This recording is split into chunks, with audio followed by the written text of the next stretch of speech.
ആസാദ് കണ്ടെത്തിയ പല ചോദ്യങ്ങളുടെയും ഉത്തരം അങ്ങനെയല്ലെന്നുള്ള യാഥാർത്ഥ്യം. തൻ്റെ ജീവിതത്തിലെ അവസാന കേസന്വേഷണത്തിൽ തൻ്റെ ഭാര്യ തുറന്നിടുന്ന വാതിലുകൾ. It's me, your Vimal, we just talk.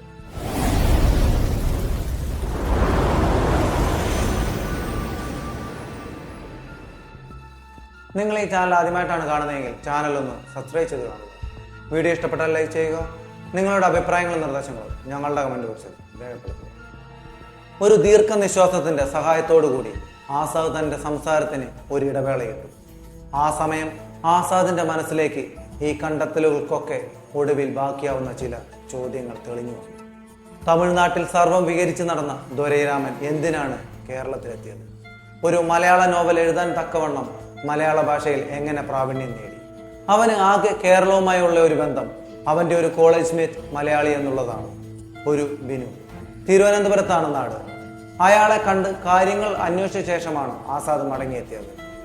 പക്ഷേ അതിനെക്കുറിച്ച് അയാൾക്കും കൂടുതലൊന്നും പറയാനില്ലായിരുന്നു. ഒരു ക്ലാസ്സിൽ പഠിച്ച ആളുകൾ എന്നതിനപ്പുറം അവർ തമ്മിൽ ഒരു ബന്ധവുമില്ല. പക്ഷേ ആസാദ് അവിടെ നിന്നും ഇറങ്ങുന്നതിന് മുമ്പ് ബിനു ഒരു കാര്യം പറഞ്ഞു, ഒരുതരം ഉപദേശത്തിൻ്റെ സ്വരത്തിൽ. സാറേ, അവൻ്റെ ഒരു രീതി വെച്ച് സാർ അവനെ കണ്ടുപിടിക്കുമോ ഇല്ലയോ എന്നൊന്നും എനിക്കറിയില്ല. പക്ഷേ ഒന്ന് ഞാൻ പറയാം, സാർ എന്നെങ്കിലും അവനെ കണ്ടുപിടിക്കുകയാണെങ്കിൽ അന്ന് അവനെ സംസാരിക്കാൻ അനുവദിക്കരുത്. അവൻ ആദ്യം നമ്മളോട് ഒരു കാര്യം പറയും. അവൻ അത് പറഞ്ഞു തീരുമ്പോൾ തന്നെ നമുക്ക് മനസ്സിലാവും ആ പറയുന്നത് ശുദ്ധ കള്ളമാണ്.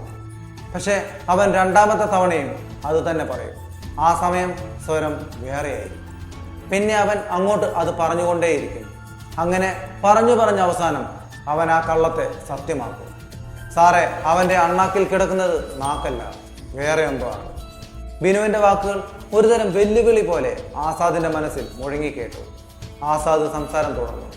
ഇനി ഞാൻ പറയാൻ പോകുന്ന കാര്യങ്ങൾ ശ്രദ്ധിച്ചു കേൾക്കണം. പോക്കറ്റിലിട്ട മരണങ്ങൾ എന്ന അവൻ എഴുതിയ നോവൽ ഇതിനോടകം പല ആവർത്തി ഞാൻ വായിച്ചു കഴിഞ്ഞു. അതിൻ്റെയും ഈ ദിവസങ്ങളിൽ എനിക്ക് ലഭിച്ച വിവരങ്ങളുടെയും അടിസ്ഥാനത്തിൽ വളഞ്ഞകാവിൽ യഥാർത്ഥത്തിൽ എന്താണ് സംഭവിച്ചതെന്ന് ഞാൻ പറയാം. ഞാൻ ഈ പറയാൻ പോകുന്ന കാര്യങ്ങൾ സത്യമാണെന്ന് ബോധിപ്പിക്കാൻ എൻ്റെ കയ്യിൽ തെളിവൊന്നുമില്ല. പക്ഷേ ഇതുവരെയുള്ള എൻ്റെ ജീവിതാനുഭവങ്ങളിൽ നിന്ന് ഞാൻ ഉറപ്പിച്ചു പറയുന്നു, എൻ്റേത് വെറും നിഗമനങ്ങൾ മാത്രമല്ല, അതുതന്നെയാണ് സത്യം. നമുക്ക് ഇതുവരെ മനസ്സിലാക്കാൻ സാധിച്ചിട്ടില്ലാത്ത എന്തോ ഒന്നിനു വേണ്ടി ദൊരൈരാമൻ വളഞ്ഞകാവിലെത്തുന്നു. പക്ഷേ ഇവിടെ നടന്ന സംഭവ വികാസങ്ങളുമായി അതിന് നേരിട്ട് ഒരു ബന്ധവുമുണ്ടെന്ന് ഞാൻ കരുതുന്നില്ല.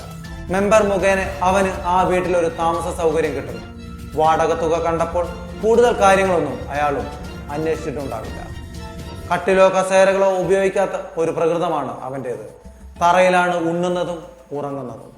അങ്ങനെയുള്ള ഒരാൾക്ക് ആ വീടിന്റെ തറയ്ക്കുള്ളിൽ കാലങ്ങൾക്ക് മുമ്പ് തന്നെ പണി കഴിപ്പിച്ചിട്ടുള്ള ഒരു ഗർത്തത്തിന്റെ സാന്നിധ്യം മനസ്സിലാക്കാൻ അധികം പാടുപെടേണ്ടി വന്നു കാണില്ല.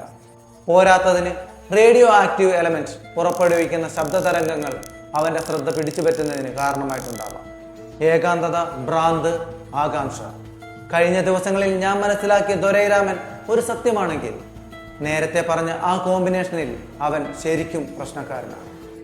ഒരുപക്ഷെ അവൻ ആ തറയുടെ ഒരു ഭാഗം പൊളിച്ചു നോക്കുകയും അതിൻ്റെ ഉള്ളിലുള്ളതിനെ അറിയണമെങ്കിൽ തൻ്റെ ഒറ്റയ്ക്കുള്ള കായികാധ്വാനം മതിയാകില്ല എന്ന തിരിച്ചറിവിൽ എത്തുകയും ചെയ്തിട്ടുണ്ടാവാം. യഥാർത്ഥത്തിൽ ആ പോയിന്റിൽ നിന്നാണ് അവൻ ആ കഥ എഴുതി തുടങ്ങുന്നത്. അതിൻ്റെ ഉള്ളിലുള്ളത് അവന് അജ്ഞാതമായിരുന്ന ആ വസ്തുവിന് അവനൊരു നാഗമാണിക്യത്തിൻ്റെ പരിവേഷം നൽകി. പിന്നീട് അങ്ങോട്ട് കുറച്ച് കഥാപാത്രങ്ങളെ സൃഷ്ടിക്കാനുള്ള ശ്രമത്തിലായിരുന്നു അവൻ. അതിനുവേണ്ടി ആ വീട്ടിലെ താമസം മതിയാക്കുകയും പുതിയ ഏതെങ്കിലും വാടകക്കാർ അവിടെ എത്തുന്നതിന് വേണ്ടി കാത്തു നിൽക്കുകയും ചെയ്തു. തുടർന്ന് എത്തിയവരോടൊക്കെ ഏതെങ്കിലും തരത്തിൽ അത്രയ്ക്ക് പ്രകടമല്ലാത്ത രീതിയിൽ ബന്ധങ്ങൾ സ്ഥാപിക്കുകയും അതിനോടകം തന്നെ അവൻ എഴുതി പൂർത്തിയാക്കിയിട്ടുള്ള കഥയെ ഒരു ജീവിത യാഥാർത്ഥ്യമെന്നോണം അവരിലേക്ക് പതുക്കെ അടിച്ചേൽക്കുകയും ചെയ്തു. ചുറ്റും കേൾക്കുന്ന ശ്വാസനിശ്വാസങ്ങൾക്ക് പോലും അന്ധവിശ്വാസങ്ങളുടേതായ അസ്ഥിരതയുള്ള ഒരു നാട്. അതിൽ യാഥാസ്ഥിതികരായ ഒരു പിടി മനുഷ്യരും പിന്നെ അവൻ്റെ അപാരമായ നാവും. അധികം പണിയെടുക്കേണ്ടി വന്നു കാണില്ല അവനെ. പക്ഷെ ഓരോ ആളുകളോടും കഥ അവതരിപ്പിച്ചിരിക്കുന്ന രീതി അത് വ്യത്യസ്തമാണ് എന്ന് വേണം മനസ്സിലാക്കാൻ. ഉദാഹരണത്തിന് അവന് പിന്നാലെ ആ വീട്ടിൽ വാടകക്കാരനായി എത്തിയ മരംവെട്ടുകാരൻ. സാമ്പത്തിക പ്രതിസന്ധികളുടെ ഉച്ചസ്ഥായിലായിരുന്നു അയാളുടെ ജീവിതം. കുചേലനെ കുബേരനാക്കുന്ന ഒരു അത്ഭുത വസ്തുവായാണ് അയാളുടെ മുന്നിൽ നാഗമാണിക്യത്തെ അവതരിപ്പിക്കുന്നത്. അതിൻ്റെ മുകളിലാണ് നീ തലവെച്ച് കിടന്നുറങ്ങുന്നത് എന്ന ഓർമ്മപ്പെടുത്തൽ. പിന്നീടെത്തിയത് അധ്യാപകൻ. അയാളോട് സംസാരിച്ചു തുടങ്ങുന്ന ആദ്യ ദിവസങ്ങളിൽ തന്നെ ദൊരൈരാമൻ മനസ്സിലാക്കിയെടുക്കുന്ന ചിലതുണ്ട്. ഒന്ന്, അയാൾക്ക് ജീവിതത്തിൽ ഏറ്റവും പ്രധാനപ്പെട്ടത് അമ്മയാണ്. അമ്മയില്ലാത്ത ഒരു ജീവിതത്തെക്കുറിച്ച് ചിന്തിക്കുന്നത് തന്നെ അയാളിൽ ഒരുതരം അരക്ഷിതാവസ്ഥ പടർത്തുന്നു.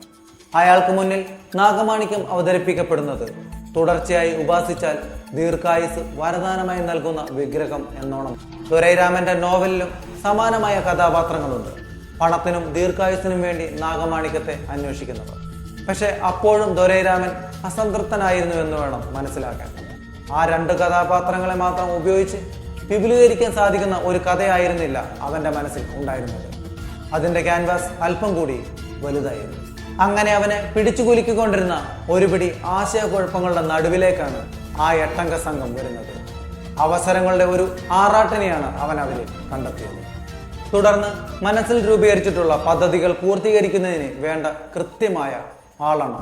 അതും കായിക ബലമുള്ള കിണറുപണി തന്നെ തൊഴിലാക്കിയ ഒരുപറ്റ മനുഷ്യർ. സാധാരണക്കാരിൽ സാധാരണക്കാർ. സംഭവിക്കുന്നത് അസാധാരണവും. It's me your Vimal signing of.